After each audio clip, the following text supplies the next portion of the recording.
ওই উম্মতে মুহাম্মদীদেরকে নিয়ে ওই আল্লাহর আদালতে উপস্থিত হবেন নূহ আলাইহিস সালামের পক্ষে সাক্ষ্য দেওয়ার জন্য।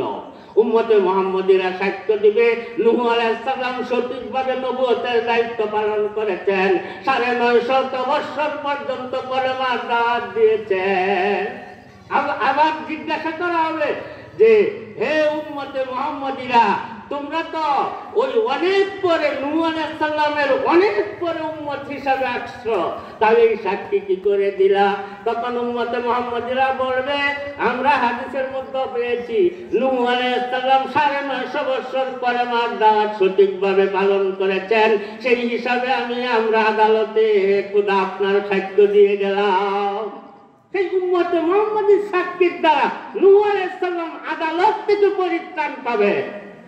এমন ভাবে যত নবী আদম আলাইহিস সালাম থেকে নিয়ে ঈসা আলাইহিস সালাম পর্যন্ত যত নবী পৃথিবীতে আসছে, সমস্ত নবীর যদি কোনো সাক্ষ্য প্রমাণের প্রয়োজন হয় তাহলে উম্মতে মুহাম্মদীরা সাক্ষ্য দিবে। আর উম্মতে মুহাম্মদীর যদি কোনো সাক্ষ্য প্রমাণের প্রয়োজন হয় তাহলে সাক্ষ্য দিবেন মুহাম্মদুর রাসূলুল্লাহ। তাহলে সাক্ষ্য কে দিবেন? উম্মতে মুহাম্মদীর সাক্ষ্য আল্লাহর আদালতে দিবেন হযরত মুহাম্মদ মুস্তাফা সাল্লাল্লাহু আলাইহি ওয়াসাল্লাম। তাহলে আরেক দল হবে মুক্তাসির, অর্থাৎ মুক্তাসির যারা ফরজগুলি সঠিকভাবে পালন করেছে কিন্তু অন্য মুস্তাহাব সুন্নাত নফল এদের উপর তেমন গুরুত্ব দেয় নাই। আর জালিমুন লিনাফসিহি হইল ফরজগুলি আদায় করেছে, আবার কোন সময় হারামও করে ফেলেছে, কবিরা গুনাহও করে ফেলেছে।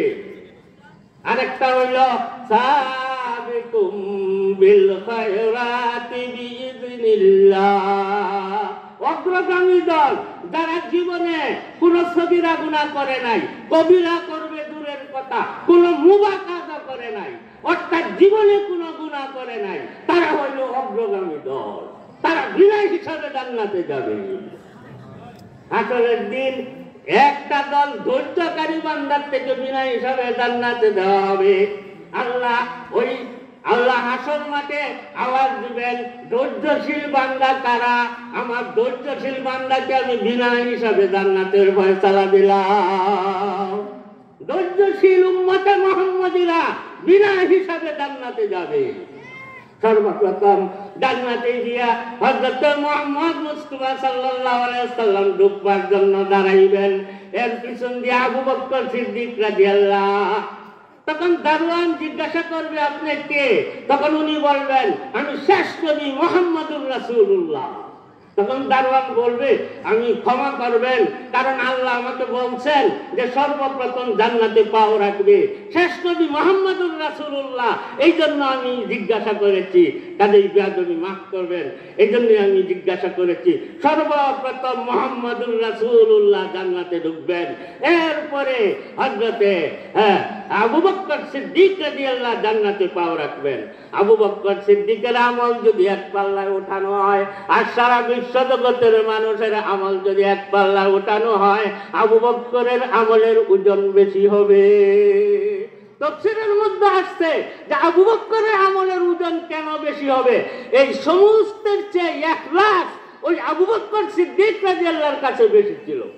আমল ১ লক্ষও যদি করেন আর ইখলাস কম থাকে, আর যদি একটা আমল ইখলাসের সাথে করেন, সেই ১ লক্ষ আমলের চেয়ে একটা ইখলাস বিশিষ্ট আমলের ওজন বেশি হয়ে যাবে।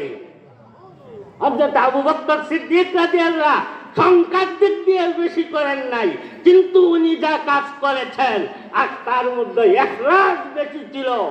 এই জন্য আবু বকর সিদ্দিক রাদিয়াল্লাহু আমল যদি এক পাল্লায় ওঠানো হয় আর সমস্ত বিশ্বজগতের মুমিনের আমল যদি এক পাল্লায় ওঠানো হয়, আবু বকরের আমলের ওজন বেশি হবে। রাসূলের পরেই জান্নাতে প্রবেশ করবেন হযরত আবু বকর সিদ্দিক রাদিয়াল্লাহু। এরপরে সিরিয়াল ভাই খলিফা। এরপরে আল্লাহ পাক বলবেন, হে নবী, আপনার সন্তুষ্টির উদ্দেশ্যে আমি বলেছিলাম সূরা দুহার মধ্যে, ওয়ালা সাউফা ইউতিকা রাব্বুকা ফাতারদা। হে নবী, আপনাকে আমি সন্তুষ্ট করে দিব। আজকে এটার জন্য আপনার উম্মত থেকে আমি ওই 70,000 মানুষকে বিনা হিসাবে জান্নাতের ফয়সালা দিলাম, যারা সাবিকুন বিল খায়রাত।